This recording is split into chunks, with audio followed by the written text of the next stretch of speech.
Hi everyone, and welcome to this video about the difference between iterative and recursive DNS requests. So there's a couple of things to note about this video. It's aimed at Fasthosts customers using one of our server products, and the reason for that is because recursive DNS requests, we don't necessarily recommend them, and I'll show you why later on, but that's not to say they're bad in all situations. It's just in this particular situation it's not ideal, so we're not saying one's better than the other, but we can explain the differences.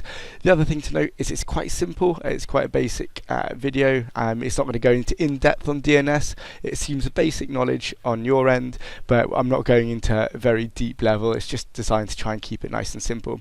So with that in mind, let's get started with it.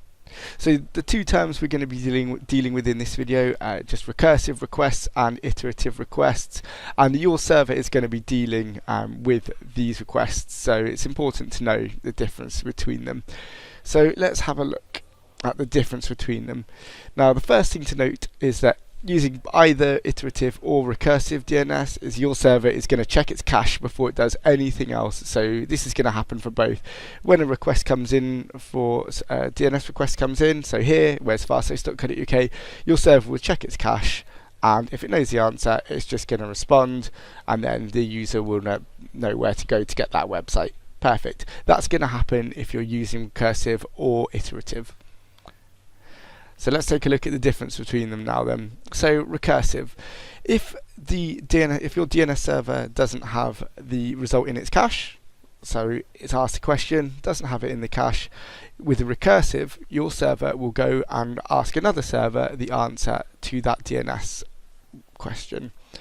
So where is fasthosts.co.uk, it's going to go and ask another server, it's going to find the answer out for itself, save that in its cache, and also send that result off to the original DNS request that came in. With iterative, the difference is when it doesn't know the answer, so where is fasthosts.co.uk, it doesn't know, so it responds with a different result. So it says, I'm not sure, but ask the name server and it gives the IP address. So the original request can then be dealt with somewhere else. So then your server is completely out of the equation altogether there. So their device will go off and ask that new server, and it will get the result from them rather than your own server. Like I say, I'm not saying one's better than the other in general, but there's a reason as a server owner that you would want to use iterative for your DNS server as well. So to try and explain why you don't want to use recursive DNS on your server, I'm going to use a bit of a scenario here as to why it's not great. So I've set up a scenario where I'm going to talk about something called an amplification attack, and it's a form of DDoS attack, a denial of service attack. And basically it's only a problem if your server uses recursive DNS requests over iterative DNS requests. So here we can see we've got a user's device with an IP address, and we've got your DNS server here using recursive DNS. So what happens is you get your network of devices that are going to start the denial of service attack, and what they'll do is flood your server with DNS requests, and as you can see there, they are spoofing the end user's IP address. So they're saying, where is fasthosts.co.uk, also my IP address is the same as the end user's there, so please send all the results to that address. Again, this is simplified, okay, there's a little bit more to it than this, but like I say, in the interest of just giving you a bit of an overview, I keep it simple. So those requests go into your DNS server, and then your server responds to all of those requests on that IP address. So what it will do is then flood the end user with the results of all that all those DNS queries. Now that in itself isn't necessarily a problem. I mean, a DNS request is quite a small amount of information. However, what happens is it's called an amplification attack, because the packets of data that are sent from the attacking devices are quite small, and then they are amplified on your servers, and from there those enlarged packets get sent on to that end user's IP address, end up flooding the network, hence denial of service attack, and then basically that network is completely unable to process any more information.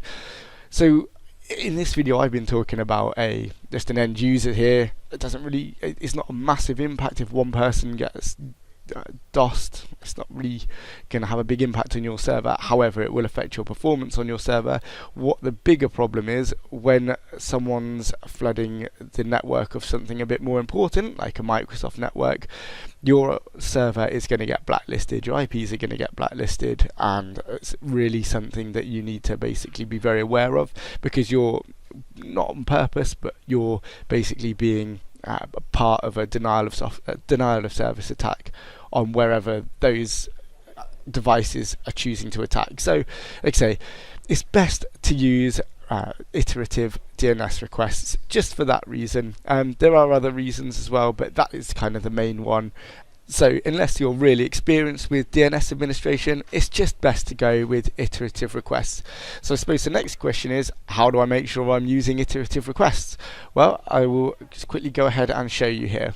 If you go to our help site, we've got a guide that can help. So the answer ID is 1276, but you can search for recursive DNS here as well. And we've got pretty much all the information here. I'll link to this in the video description as well. It's pretty much just saying what I've just said here, but underneath here we've got how do I turn off recursive DNS lookup. So you've got instructions for Plesk, instructions for Windows Server 2003 and 2008, and for Linux not using Plesk. So hopefully that'll be really helpful for you. Like I say, it was a relatively simple video. Hopefully it's given you enough information, and it wasn't too simple, and that's all there is to it. Thanks very much for watching. Goodbye for now.